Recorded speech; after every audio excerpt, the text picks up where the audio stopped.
Бірінші оразаны 89 жылы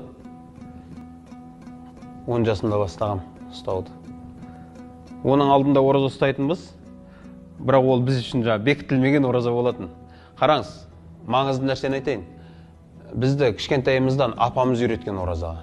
Өзі өте тақуа кісі болған, әріп танымаған. Бірақ өзі айтып береді, біз Құранды ешек арбаның үстінде жаттағанбыз дейді, ауызба ауыз. Сөйтіп 20 жасымнан намазымды қаза қылмай оқып келем деп айтатын. 96 жасына шейін намаз оқып өтті. Алла рахметіне алсын. Сол кісі кішкентай кезімізде бізді сәресіге тұрғызатын. Біз ол кезде бізге тамақ жеу қызық қой. Тәтті тағамдар, талқандар, не дейді, жұқпа дайындайды. Сөйтіп тұрасында соны тойып жеп аласың. Ертесіне қайтадан тамақ жеп жүре бересің. Осылай өсе келе, бұл ораза деген нәрсе деп сәресіге тұрғызып бізді түсіндіре бастады. Сөйтіп сәресішеміз, мен ораза ұстайтын, әлі есімде. Ораза ұстаймын да, бірақ көшеде адамдармен пісте шағып жүре беретін. Есіңе түсіп, сен оразасын ғой десе, ойбой деп қоя саласың.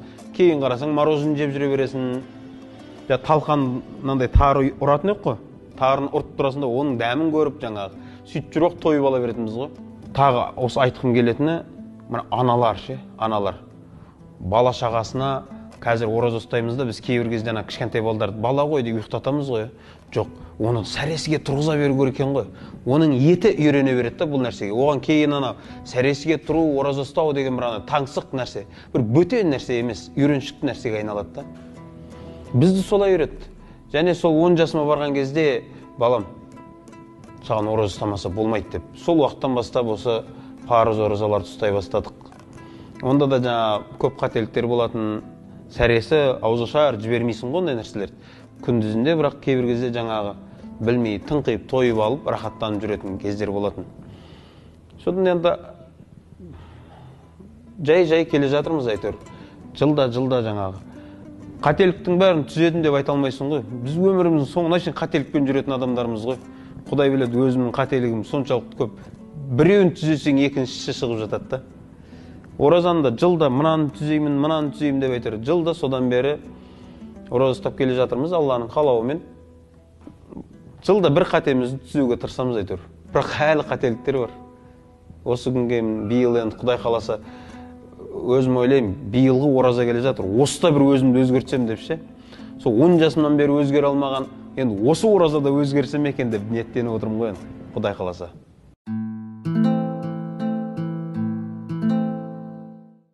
Біздің ауылдың қариялары болатын, Алла разы болсын. Бізді 10 жасымыздан медресе оқыдық қой біз. Медресе оғанда кішігірім медресе, Нұрсұлтан деген ұстаз келіп оқытты бізді, Құран үйретті. Содан ауылда бір 3-4 жігітті бізді ораза айында Субхана зил мульки вал малакут деген таспих айтады ғой.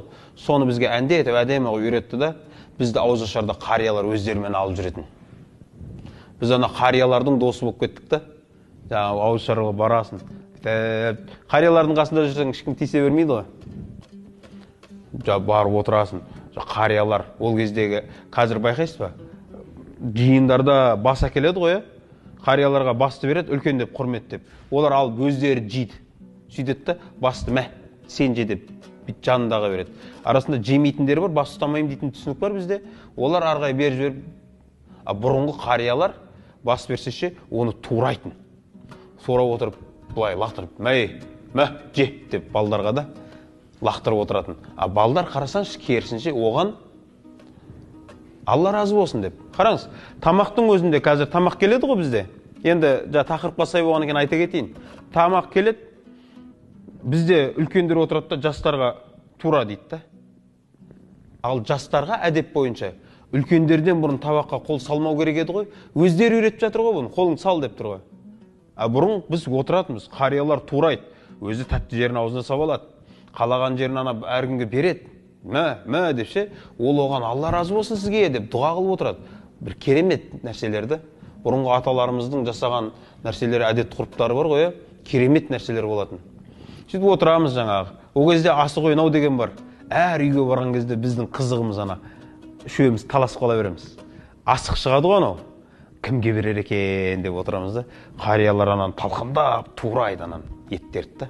Ол кезде ауызашар жаңа үйде тамақ беріледі, одан кейін жаңа ауызашар үйде оқимыз да тарауихты. Тарауихтан кейін нарын турап жейді, қариялар өздері отырып нарын турайды. Еттерді парша-паршасын шығарып турайды.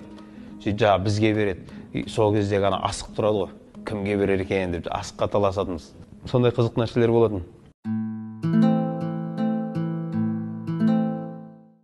Хасан әл-Басри қабірге бір адамды жерлегеннен кейін қасындағы достарымен бірге тұрып, қалай ойлайсыңдар? Мынау адам қайтып келсе не істер еді дейді. Сонда адамдар айтады, ой, бұл қайтып келсе намаз оқитын еді, ораза ұстайтын еді, садақа беретін еді, үйтетін еді, бүйт. Жақсы амалдар, исламдағы жақсы амалдардың бәрін айтып тұрады. Сонда Хасан әл-Басри айтады, Алла о кісіге разы болсын. Бірақ ода ондай мүмкіндік жоқ. Сендерде осы мүмкіндіктің бәрі бар дейді. Біз бұл нәрсені түсінбей жатырмыз. Бізде адамдарымызға, бізге мына нәрсені бүгін жасап қалды десе, біз ертеңге қалдырып жатырмыз да. Бірақ өткен адамдар осыған өкінеді. Не болмаса, мысал үшін, аяқтан айырылған кезде адам жүрудің қадірін біледі да. Кезінде барып қалмаған екем, жүріп қалмаған екем. Жай үшін қажылыққа барған кісілерді де, қариялар бар ғой, қариялар. Солармен сөйлесіп қалсаң айтады. Жас кезде жасау керек екен дейді қажылықты. Өйткені ана тауап істеу керек, ана тас сүюге барғысы келеді, тауға шыққысы келеді. Ана жерде амалдар көп қой. Жастар жанып тұр, жанып істеп жатыр да. Қариялар қарап отырады қызығып ше. Сонда айтады да, ай, жастық кезде істеу басқа екен дейді да. Өкінішке орай кейбір жастар қазір сондай жақсы амалдарды 60-тан кейін жасаймын, 70-тен кейін жасаймын деп қартайған уақытына қалдырып жатыр да. Жылда ораза ұстаймыз. Қателіктер шығады. Ойлайсың, ендігі жыл осы қателігімді түзеймін деп ше. Ораза айының бір күн оразасын қаза қылсаңыз, кейін бір күнге бір күн тұтып берсеңіз құтыласыз. Бірақ ғалымдар айтады, дәл осы ораза айындағыдай қадірлі ораза бар ғой, сен бір жылыңды айналдырып тұтсаң да ше, бір жыл тоқтамай ораза ұстасаң да, дәл ораза айының күніндегідей оразаның қадіріндей болмайды дейді сауабы. Ал ол түндер ше, түндер. Ораза айындағы түндер, қараңызшы, қадір түні, ләйләтул қадри хайрун мин әлфи шәһр. Бір түн 1000 айдан хайырлы дейді. Ал біз үшін негізінде жылда осы нәрсе, мен өзім түзей алмай келе жатқанымда, ораза айында ұйқыны тоқтат. Түніңді ұйқыға арнама. Күндізің, қараңызшы, енді оразасын күндіз бәрі қатырып жұмыс істеп жүргеніміз шамалы ғой. Күндіз түс қайта жақсылап демал қайта. Ұйқыңды күндіз түс қайта қалдырды, түніңді құлшылыққа арна. Өйткені бұл түндер қасиетті түндер ғой. Қадір түні шындап келген кезінде соңғы 10 күннен іздеңдер деген. Бірақ күн емес ол. Ұйықтамасаң болды екен деп әйтеуір кино көріп, телевизор көріп, әр нәрсе бір шұқылап, түнмен сондай әртүрлі нәрсемен өткізетін түн емес бұл. Қадірін біл бұл түннің дейді. Келер бір жылыңның тағдырын жазады осы түні. Міне осы түн құлшылықпен өткізесің. Қалай өткізесің? Келер жылың дәл сондай болады деген осы түн. Сол қателіктерімді түзеуге тырысамын ғой енді. Соған арнайтын уақытымды.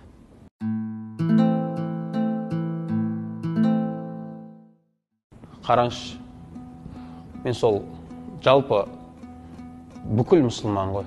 Бүкіл мұсылман менің бауырым. Болды. Бәрімізде осы тақырып бір ғой. Енді ораза ұстай алмай жүрген адам көресің ба? Мен мынаны айтар едім.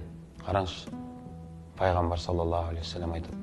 Кімде-кім иманмен, шын ықыласпен да Алладан сауап үміт етіп, осы бір ай оразаны ұстап берсе бар ғой, Алла Тағала оның бүкіл күнәсін кешіреді дейді. Өзіңіз ойлаңызшы, сен бір ай ораза ұста, мынау осы дүниеде қанша адамға қарызсың, бүкіл қарызыңды өтеп берем десе, жасар едік біз.